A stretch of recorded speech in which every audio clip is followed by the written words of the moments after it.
할렐루야. 우리 사도행전 8장입니다. 살아계신 하나님 말씀 사도행전 8장 35절부터 39절까지 우리 다 같이 한 목소리로 읽도록 합니다. 빌립이 입을 열어 이 글에서 시작하여 예수를 가르쳐 복음을 전하니 길 가다가 물 있는 곳에 이르러 그 내시가 말하되 보라 물이 있으니 내가 세례를 받음에 무슨 거리낌이 있느냐. 이에 명하여 수레를 멈추고 빌립과 내시가 빌립이 세례를 벨프고 둘이 물에서 올라올새 주의 영이 빌립을 이끌어 간지라.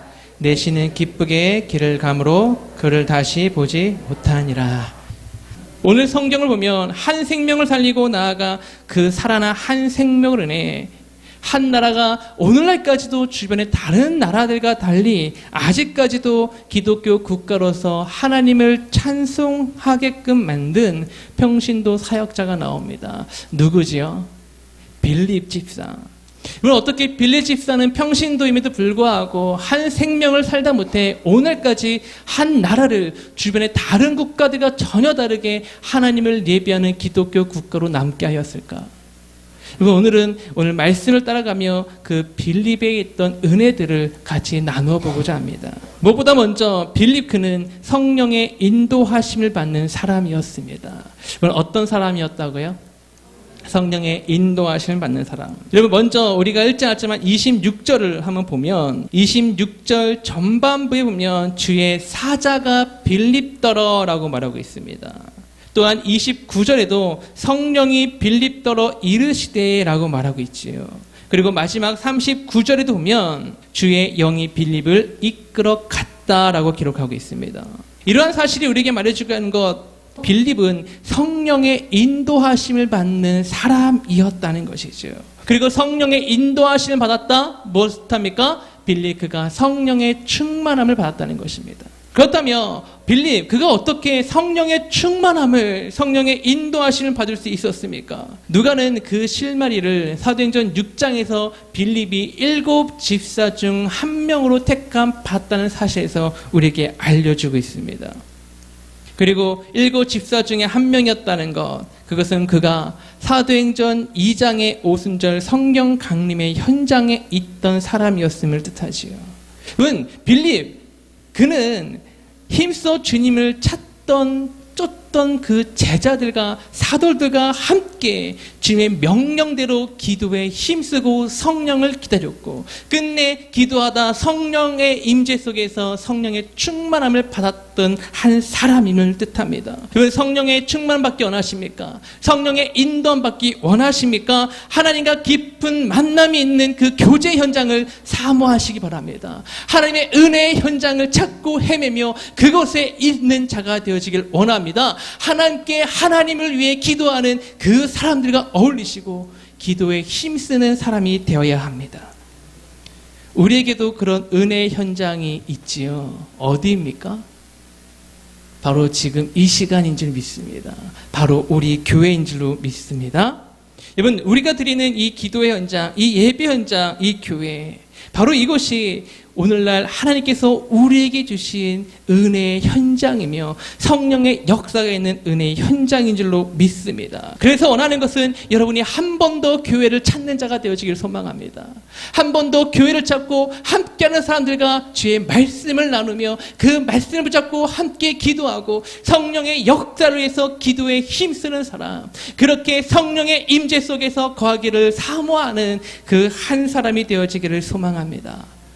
무엇보다 우리 양희문 교회가 진정으로 성령의 역사가 충만한 교회, 하나님의 은혜가 넘치는 아름다운 우리 교회가 되어지기를 소망합니다.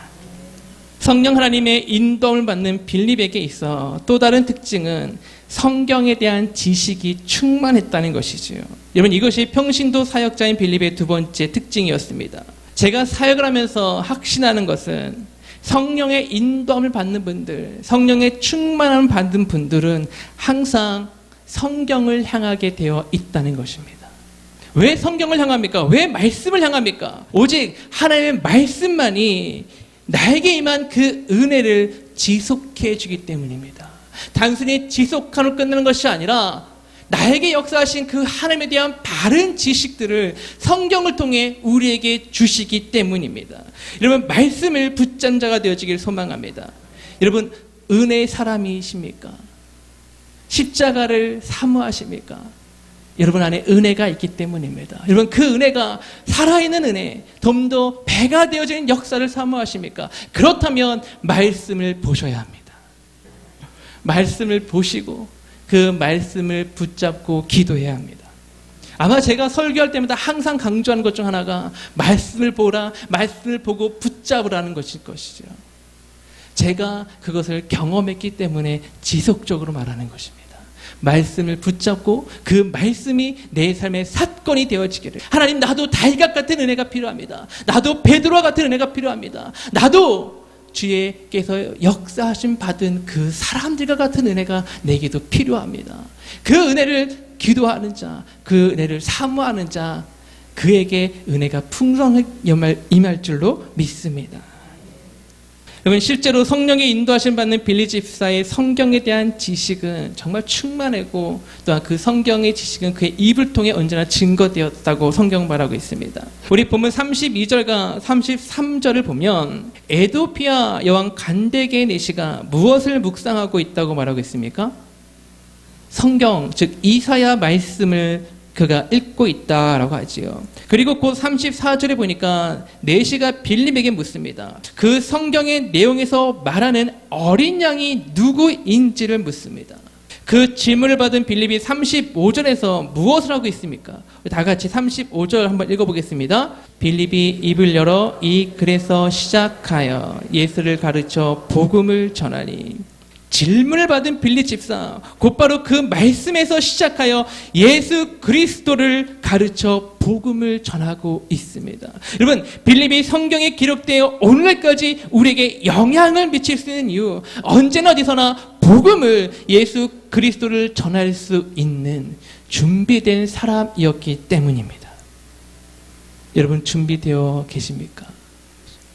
준비된 자가 되어지기를 소망합니다. 제가 다큐를 되게 좋아합니다. 특히 동물의 왕국 같은 것들, 동물에 대한 다큐를 되게 좋아합니다. 얼마 전 TV를 보다가 그 황금박쥐 거의 10년 된 것 같아요. 근데 그 황금박쥐에 대한 KBS에서 그 다큐를 다시 재방송해 주는 것을 보았습니다. 저는 잘 모르지만 아마 60년대를 살아가셨던 우리 집사님들과 권사님들 또는 장로님들은 이 황금박쥐 하면 되게 친근해 하시는 걸로 알고 있습니다. 60년대 한국의 어린이들에게 선풍적으로 인기를 끌었던 그 만화 영화가 황금박쥐 맞지요? 그 주제가 보니까 황금박쥐 하면서 이렇게 막 하더라고요. 현재 그 황금박쥐는 그 대한민국에만 종식하고 있는 세계 희귀종입니다. 이 황금박쥐는 새끼를 낳으면 새끼박쥐를 한동안, 길게는 1년에서 더 오랫동안 자신의 품에 가슴팍에 안고 날아다닌다고 합니다. 왜냐하면 황금박쥐는 다른 박쥐들과 다르게는 되게 배우고자 하는 습성이 강한 동물이라고 합니다. 그리고 그 배우고자 하는 그 새끼의 습성, 그 새끼의 욕구를 충족시켜주기 위해서 어미새가 그 새끼새를 가슴에 품고 함께 날아다니면 시시때때로 그 새끼에게 자신이 살아가는 방법들에 대해서, 먹이를 잡는 방법들에 대해서 가르치고 또 가르치는 것입니다. 그런데 문제는 어미박쥐의 능력이 새끼박쥐의 배우고자 하는 욕구를 충분히 채워주지 못하면 그 새끼박쥐는 무리들에서 도태되어 버리거나 평범한 황금박쥐로 살아가게 된다는 것입니다. 반면에 어미새끼 능력이 새끼의 배우고자 하는 욕구를 충족시켜주고 더 나아가 그 이상의 것을 채워주게 되면 그 새끼박쥐는 무리들 가운데 우두머리가 된다는 것입니다. 여러분, 새끼박쥐가 아무리 배우고자 해도 미흡한 어미박쥐에게는 모든 것을 배울 수가 없다는 것이지요. 준비되고 훌륭한 어미박쥐를 만난 새끼박쥐만이 제대로 양육되어 무리를 이끄는 리더가 된다는 것입니다.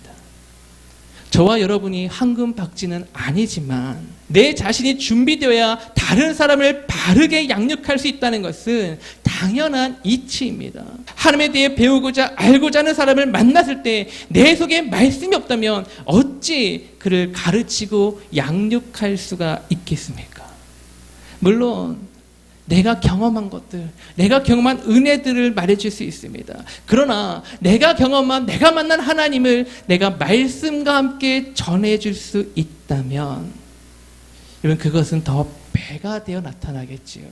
더욱이 베드로전서 3장 15절에 보면 베드로는 이렇게 권면합니다. 너희 속에 있는 소망에 관한 이유를 묻는 자에게는 대답할 것을 항상 예비하라. 그렇게 우리에게 권면하고 있지요. 너희가 은혜를 받았느냐? 그 은혜 너희를 통해 흘러나가야 된다. 그러기 위해서 너희가 항상 너희 가운데 있는 은혜를 묻는 자에게 말할 것을 준비해야 된다. 라고 베드로는 권면하고 있지요. 사랑하는 여러분, 하나님 앞에서 말씀으로 준비되는 자가 되어지기를 소망합니다. 어디서든지 여러분이 받은 하나님의 사랑을 전할 수 있는 준비된 자, 경험만이 아니라 내가 체험한 은혜만이 아니라 하나님의 말씀을 함께 전할 수 있는 그런 귀한 사역자가 되어지기를 소망합니다. 그리고 그걸로 끝나는 것이 아니라 그렇게 전하시고 교회로 인도하셔서 강단에서 선포되는 말씀을 듣게 하셔야 합니다. 왜 듣게 해야 됩니까? 믿음은 오직 들음으로 나기 때문이지요. 이것을 도와주기 위해서 지금 현재 우리가 매주 화요일마다 우리 교회에서 진행되고 있는 것이 MD 가만히 전도 세미나입니다. 그리고 2주 후면 또한 총동원 출석 주일이지요. 여러분 MD 가만히 전도 이 세미나 핵심이 무엇입니까? 세 가지 가치가 십자가 사랑, 성령의 감동, 또한 즉각 순종입니다. 즉 십자가 사랑으로 성령께서 나에게 부담감을 주시고 나에게 자꾸 기독해 하시는 그 사람에게 순종함으로 가서 그와 함께 교제를 하고 그와 함께 대화를 나누라는 것이죠. 그렇다고 무작정 가서 그 친구에게 그 사람에게 교회에 나오라라는 것을 전하는 것이 아니라 예수를 믿으라고 강요하는 것이 아니라 어떻게 해야 돼갑니까? 그 얘기를 들어주면서 그가 갖고 있는 고민들을 들어주고 그것을 나에게 기도 제목으로 삼으면서 내가 당신을 위해서 이것들을 기도 제목으로 삼고 기도하겠습니다. 그것을 말해줌으로 그로 하여금 조금씩 하나님을 보게 하라고 말하고 있지요. 그리고 지속적인 만남을 가지면서 준비된 교회 행사에 초대하라고 우리가 배우고 있습니다. 그런데 이런 가만히 전도에서 중요한 것 또 하나가 혼자 가는 것이 아니라 누구와 함께 가라고요? 함께 목장원들과 함께 가라. 왜 함께 가라고 합니까? 함께 가서 그 대상자와 교제를 갖고 그 대상자가 나중에 교회에 왔을 때 그 대상자가 교회에 대한 서먹함을 갖지 않도록 이미 알고 있는 사람들이 얼굴로 알고 있는 사람들이 3-4명 이상이 많아지면 그가 교회에 대해 느낀 친근감이 더 높아지기 때문이라고 합니다. 다시 본문을 보면 실제로 하나님의 말씀에 대한 지식이 충만했던 빌리 그는 복음을 들고 찾아가는 사람이었다라고 말하고 있습니다.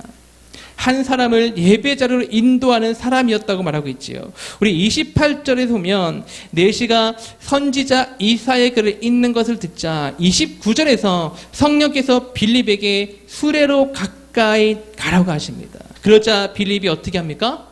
달려가고 있다. 즉 즉각적으로 순종하고 있다는 것입니다. 철저히 즉각 순종하여 그에게 달려갔다는 것이지요. 그리고 30절 하반부에 그에게 묻습니다. 무엇이라고 묻습니까? 네가 읽는 것을 깨닫느뇨. 여러분 이런 것들을 통해서 우리가 알 수 있는 것은 빌립이 내시가 이사의 글을 읽는 것을 듣는 순간 빌립은 깨달아 알았다는 것입니다. 아, 지금 내가 복음을 전할 때구나. 그것을 깨달아 알았고 성령께서 말씀하시자 즉각 순종하여 그 수레를 향해 달려 나갔다는 것이죠. 이렇게 빌립 집사의 즉각 순종과 복음 전함이 한 생명을 나가 한 나라 에티오피아를 지금까지도 하나님을 예배하는 나라로 남게 한 것입니다. 여러분 이러한 빌립 집사 같은 반응 오직 우리 안에 하나님의 은혜가 있을 때 가능합니다. 내 안에 십자가 사랑이 넘칠 때 가능합니다. 그래서 우리가 은혜를 사모하고 그 은혜가 매일매일 내 삶 속에 이루어지도록 기도하고 사모해야 될 줄로 믿습니다. 마지막으로 빌립 집사가 전한 복음의 핵심은 예수 그리스도였다라고 말하고 있죠. 우리 35절 하반부를 보니까 빌립이 이 글에서 시작하여 누구를 가르쳐 복음을 전했다고 말하고 있습니까? 예수. 여러분 예수 그리스도가 없는 복음은 복음이 아닙니다. 우리가 전해야 될 것은 바로 예수 그리스도인 줄을 믿습니다. 우리가 그리스도 이름을 선포할 때 성경은 말하고 빌립보서 2장 11절에서 모든 입으로 예수 그리스도를 주라 시인하며 하나님 아버지께 영광을 돌리게 할 것이다 라고 말하고 있습니다. 여러분, 그 역사 우리가 복음을 전할 때 이루어질 줄로 믿습니다. 그 역사를 볼 수 있는 우리의 삶의 현장들이 되어지기를 소망합니다. 여러분, 더욱이 빌립 집사는 단순히 예수 그리스도를 전하는 데 그치지 않고요, 우리 38절에 보니까 빌립 집사가 내시에게 무엇을 주었다고 말하고 있습니까? 세례를 주었다. 왜 세례를 주었다고 생각하십니까? 여러분, 이 세례가 무엇이죠? 세례는 신앙 고백을 뜻합니다. 즉, 내시는 그 복음의 비밀을 깨달은 다음에 그 성령의 역사를 통하여 예수님을 그리스도로 고백하게 되었고, 그것을 세례를 받음으로 자신의 입술로 된 고백을 몸으로 고백함으로 하나님 앞에서 자신의 신앙을 드러낸 것이죠. 그런데 여러분, 이렇게 내시로 하여금 이러한 신앙의 고백의 현장까지 이끌어간 사람이 바로 누구라고 말하고 있습니까? 평신도 사역자인 빌립이었다라고 말하고 있습니다. 사랑하는 성도 여러분, 여러분 가운데 빌립 집사와 같이 한 생명을 하여금 예수를 나의 구세주로 그리스도로 고백하게 하는 평신도 사역자가 나오길 소망합니다. 여러분을 통하여 다른 누군가가 예수 그리스도의 이름 앞에 무릎을 꿇고 그의 머리를 적시며 주님이 나의 구주심을 고백하게 되는 그 놀라운 역사가 이루어지길 소망합니다. 여러분, 한 사람 때문에 다른 한 생명이 하나님을 아빠 아버지라 부르게 되는 역사가 우리 가운데 있기를 소망합니다. 말씀을 마치고자 합니다. BP 바른하르트라는 신학자가 이렇게 말했지요. 오늘날 한국을 움직인 4명의 위대한 기독교 사역자가 있는데 그 중에서 3명이 평신도 사역자라고 합니다. 먼저는 대한민국 임시정부를 조직하고 1944년 대한민국 임시정부 주석에 선임되었던 사람, 한국 한인 애국당과 민족통일총본부를 이끌었고 1962년 건국훈장 대한민국장에 추서된 백본 김구 장로입니다. 또한 일찍이 기독교에 입교한 후 신앙운동을 통하여 민족정신을 고취하는 데 힘썼고 1898년 독립협회를 지식하여 부회장을 지냈던 사람, 바로 월남 이상재 장로님이십니다. 그리고 마지막 한 분은 일제 감정기하에 교육활동가 물산장려운동 국내 민간 자본으로 대학을 설립했던 분으로 건국 훈장 대한민국장에 추서된 고당 조만식 장로님입니다. 여러분, 저는 꿈꿉니다. 우리 길을 통해 또 다른 빌립 집사가 제2의 김구 이상재 조만식 장로님이 일어나기를 소망합니다. 이를 위해서 여러분 성령의 충만을 받으십시오. 말씀으로 준비하십시오. 그리고 즉각 순종함으로 나아가십시오. 여러분을 통해 한 생명이 일어날 줄로 믿습니다. 여러분을 통해 한 생명이 예수님이 앞에 무릎을 꿇는 역사가 일어날 줄로 믿습니다. 우리 시간 다 같이 찬양하며 나아가기 원합니다. 오소서 진리의 성령 찬양하며 우리 기도의 자리로 나아가기 원합니다.